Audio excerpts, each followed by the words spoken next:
बिस्मिल्लाहिर्रहमानिर्रहीम अस्सलाम वालेकुम डियर स्टूडेंट्स। उम्मीद है आप खैरियत से होंगे। लास्ट लेक्चर में हमने चैप्टर 3 तक कवर कर लिया था। आज हम चैप्टर 4 को डिस्कस करेंगे, दैट इज़ अबाउट रजिस्ट्रेशन, कि आप कैसे अपने आप को रजिस्टर करवा सकते हैं पंजाब बोर्ड ऑफ रेवेन्यू के पास। तो यहाँ पे किन किन लोगों के लिए रजिस्ट्रेशन करवानी वॉलंटरी है, किन के लिए कंपलसरी है। ठीक है, कहता है कि रजिस्ट्रेशन क्या होती है। A person shall register under this act who, तो जनाब कौन सा पर्सन अपने आप को रजिस्टर कराएगा, कौन, who provides any taxable services from his office or place of business in the Punjab. Right, ये तो बड़ी सिंपल स्टेटमेंट है। सेकंड है who is otherwise required to be registered under any of the provision of the act or rules. ये जितनी भी हमने provisions या इसके सेक्शंस डिस्कस किए हैं उसके तहत अगर वो एलिजिबल है, ही शुड गेट रजिस्टर्ड। सी है fulfils any other criteria or requirement which the authority may prescribe under subsection 2, right? Third पे है the person who receives a service which is taxable service by virtue of subsection 2 or 3 and is not a registered person shall be deemed to be a registered person for the purpose of the tax period in which. तो ऐसा बंदा जो कि taxable services ले रहा है लेकिन खुद अभी तक रजिस्टर्ड नहीं है, तो कहता है कि shall be deemed to be a registered person for the purpose of the tax period in which क्या होगा, तो which such person receives the service, तो जो टैक्सेबल सर्विसेज रिसीव कर रहा है वो भी रजिस्टर्ड कहलाएगा। बी है an invoice for the value of the service is issued or sent or received by the person। अगर ठीक है उसने कोई इनवाइस जो उसने सर्विसेज ली हैं, ठीक है, उसको इशू हो गई है, उसको भेज दी गई है, और रिसीव्ड बाय द पर्सन या उसने कोई रिसीव की है। सी पे consideration for the service is paid by the person. Consideration for the service is paid by the person, या अगर उस बंदे ने उस सर्विसेज की कंसिडरेशन या कोई पेमेंट किसी भी फॉर्म में पे कर दी है। फिर कहता है कि विच एवर इज़ अर्लियर, इन तीनों केसेस में, ठीक है, या तो उसने सर्विस रिसीव कर ली है, कौन सी सर्विस जो कि टैक्सेबल है, या उसको इनवाइस भेजा गया है, रिसीव हुआ है, या उसने कोई कंसिडरेशन पे कर दी है। विच एवर इज़ अर्लियर, तो इन तीनों में से जो भी पहले हो। And all the provision of this act and the rules shall be applicable to such person for that particular tax period and any matters relating to arising out of or concerning that tax period as if that person had provided the service, right? आसान है। Number 4 पे the authority may publish on its website a list of person registered under this act. ठीक है, ये board of revenue की authority है। Fifth पे it shall be reasonable for a person to believe that another person is registered under this act if that other person is on the list placed on the website of the authority। ठीक है, it shall be reasonable for a person to believe, तो उस आदमी को यकीन करना होगा, ठीक है, अगर उस लिस्ट में उसका नाम दिया हुआ है। एक्सप्लेनेशन करता है अनलेस अदरवाइज स्पेसिफाइड, जब तक कि कोई मजीद क्लैरिफिकेशन ना की जाए, no person shall be absolve of any tax liability for want of registration, right. अब ये आपको बता रहा है कि वो कौन से हैं बिजनेसेस या पर्सन इंडिविजुअल्स जिन्हें वॉलंटरी, जिन्हें ऑप्शनल है रजिस्ट्रेशन करवाएं या ना करवाएं। अगर करवा लें तो फाइन बेहतर है, अगर ना करवाएं तो no problem. A person who carries on an economic activity but is not required to be registered may apply for voluntary registration at any time। तो कोई इकोनॉमिक एक्टिविटी कर रहा है लेकिन वो रिक्वायर्ड नहीं है उसके लिए रजिस्ट्रेशन करवाना, जो नीचे कंपलसरी है, तो किसी टाइम भी वॉलंटरी रजिस्ट्रेशन के लिए अप्लाई कर सकता है। फॉर एग्जांपल यहाँ पे बताता है if a person who is not required to be registered applies for voluntary registration, अगर वो वॉलंटरी रजिस्ट्रेशन के लिए अप्लाई करता है, the authority may register the person if the authority is satisfied, तो अथॉरिटी जो है उसको रजिस्टर करेगी वॉलंटरी रजिस्ट्रेशन के लिए अगर वो अथॉरिटी खुद सेटिस्फाइड है कि द पर्सन इज़ प्रोवाइडिंग, कि वो जो बंदा अप्लाई कर रहा है रजिस्ट्रेशन के लिए इज़ प्रोवाइडिंग, कि इस वक्त वो कोई ना कोई सर्विस प्रोवाइड कर रहा है, ठीक है, और shall provide a service which that is taxable service, या कोई ऐसी सर्विस प्रोवाइड करेगा जो कि टैक्सेबल होगी in future if the person was registered, ठीक है, अगर इसको हमने रजिस्टर किया हो, ठीक है, इन फ्यूचर की बात कर रहे हैं। बी पे है the person has a place of business at which he carries on an economic activity, तो उस बंदे की कोई ना कोई एक है जगह जहाँ पर वो इकोनॉमिक एक्टिविटीज़ परफॉर्म करता है। सी पे है there are reasonable grounds to believe that the person shall keep proper record and file regular returns as prescribed under this act and rule, तो ये भी एश्योर करेगी अथॉरिटी कि क्या ये प्रॉपर चेक एंड बैलेंस अपना रिकॉर्ड रख रहा है जो कि इस एक्ट के रूल एंड रेगुलेशन के तहत है, ठीक है। डी पे if the person has commenced carrying on an economic activity, तो अगर उसने कोई इकोनॉमिक एक्टिविटी शुरू की है, the person has kept proper record in relation to his economic activity, तो क्या उसने प्रॉपर रिकॉर्ड मेंटेन किया हुआ है, या complied with his obligation under the applicable taxes laws, के मुताबिक उसने अपने आप को, ठीक है, कंप्लाई किया हुआ है या नहीं किया हुआ। तो ये थी बात हो रही वॉलंटरी रजिस्ट्रेशन की, जो कि अथॉरिटी इन तमाम ए टू डी पॉइंट्स को मद्देनज़र रखती है, उसके बाद उसको रजिस्ट्रेशन करती है। नेक्स्ट आता है 27 पर कंपल्सरी रजिस्ट्रेशन, तो ये उनके लिए है जिनके लिए मस्ट है। If the commissioner is satisfied that a person who is required to be registered and has not applied for registration, कि वो बंदा जिसको लाज़मी है भाई रजिस्टर्ड होना चाहिए था लेकिन अभी तक उसने रजिस्ट्रेशन के लिए अप्लाई नहीं किया, the commissioner shall register the person and shall not later than 15 days before the day on which the registration takes effect, notify the person of the registration the day on which it takes effect and the registration number issued to the person, तो उस बंदे को 15 दिन से के अंदर अंदर जो है वो तमाम के तमाम रजिस्ट्रेशन नंबर उसको इशू करेगा। कमिश्नर की बात कर रहे हैं, commissioner shall register the person, तो उस बंदे को रजिस्टर करेगा and shall not later than 15 days before the day on which registration take place, ठीक है।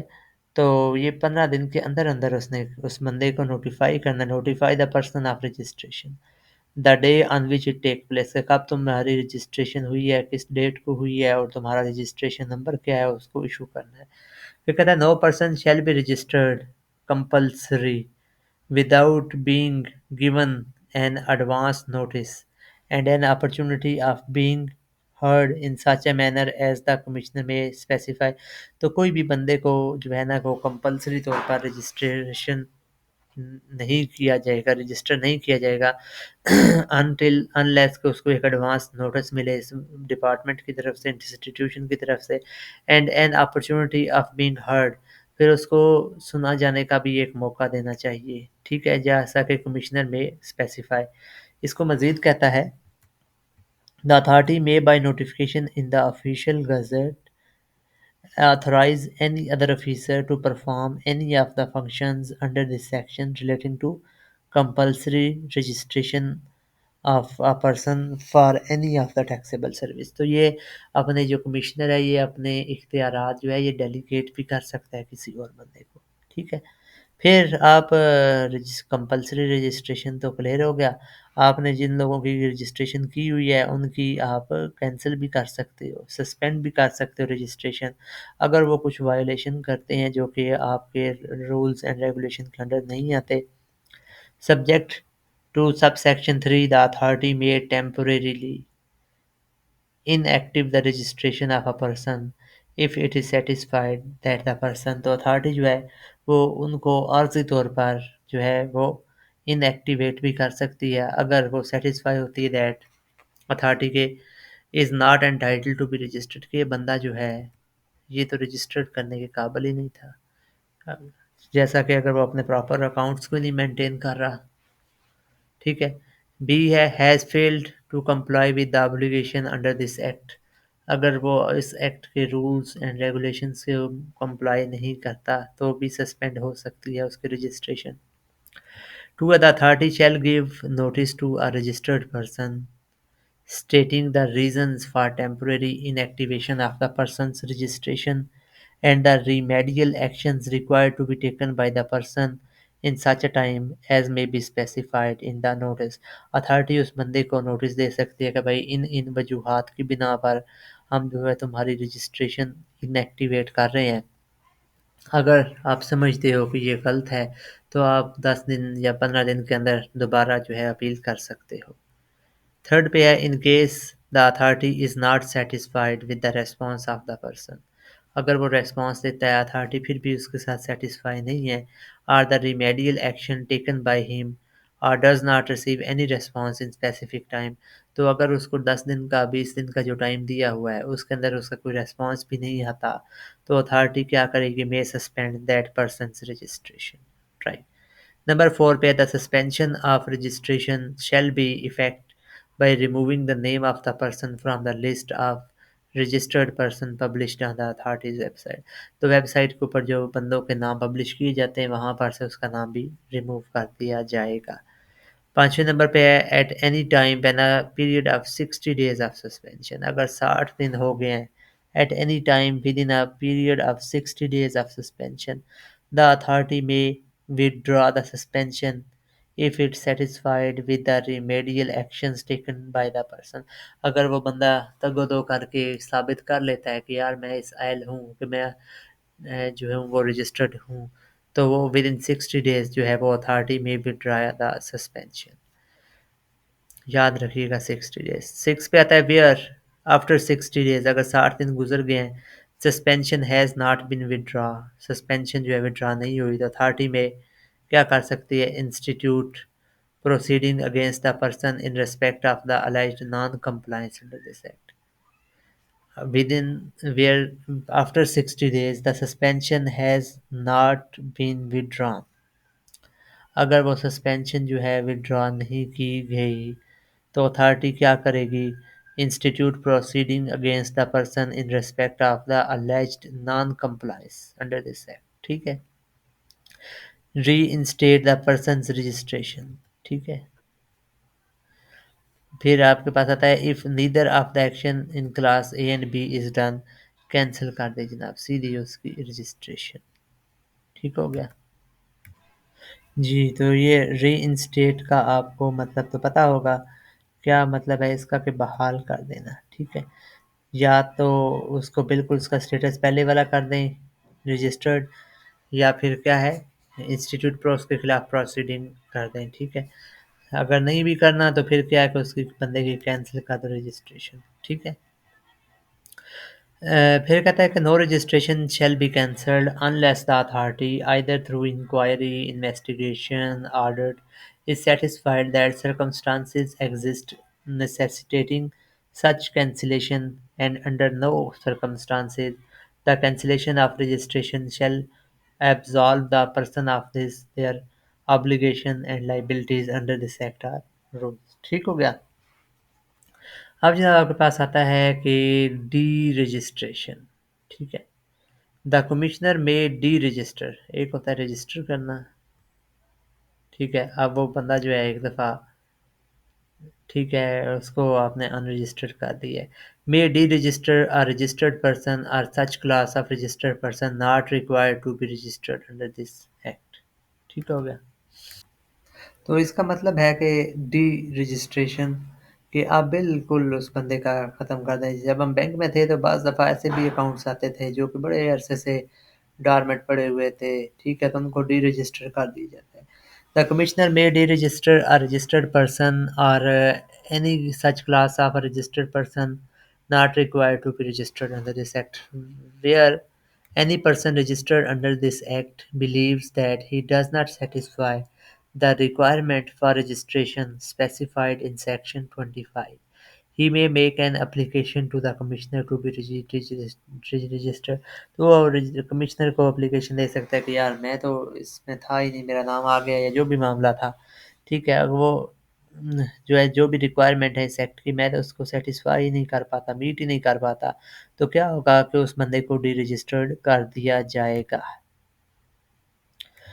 देन आता है 3 पे, if upon receiving such an application, अगर वो एप्लीकेशन मिल गई है उस कमिश्नर को और कमिश्नर सेटिस्फाइड है that person is not required to be registered under this act, के इसको तो होना ही नहीं चाहिए था, and has fulfilled the obligation under this act, it shall deregistered such person, ठीक है। फिर कहता है where the commissioner receives an application it shall dispose of the application within a period of 3 months from the date of the receipt of the application, and within such extended period not exceeding 60 days for reasons to be recorded in written। तो maximum जो है वो कितना 3 month के अंदर अंदर उसने देना है। फिर भी मजीद कहता है कि लेट हो जाए तो वो उसने रीजंस लिख कर देनी है, फिर मजीद 60 डेज मिल जाएंगे। फिर रिस्टोरेशन ऑफ रजिस्ट्रेशन आपको डील करता है कि the authority may subject to condition as may be prescribed reactivate, दोबारा एक्टिवेट करें बंदे को जब आपने डी रजिस्टर्ड कर दिया है। ज़ाहिर बात है वक्त के साथ अगर उसका कारोबार बढ़ता है आपको उसको रीएक्टिव तो करना पड़ेगा, ठीक है। Revive, reinstate or restore any registration which has been deactivated, suspended, cancelled for any reason or under any circumstances। तो ये मैं कोशिश कर रहा हूँ कि चैप्टर वाइज बनाऊँ, तो ये चैप्टर 4 हमारा कंप्लीट हो गया है। नेक्स्ट लेक्चर हम इंशाल्लाह बुक कीपिंग और ऑडिट प्रोसीजिंग के ऊपर बनाएंगे। Thank you, Allah.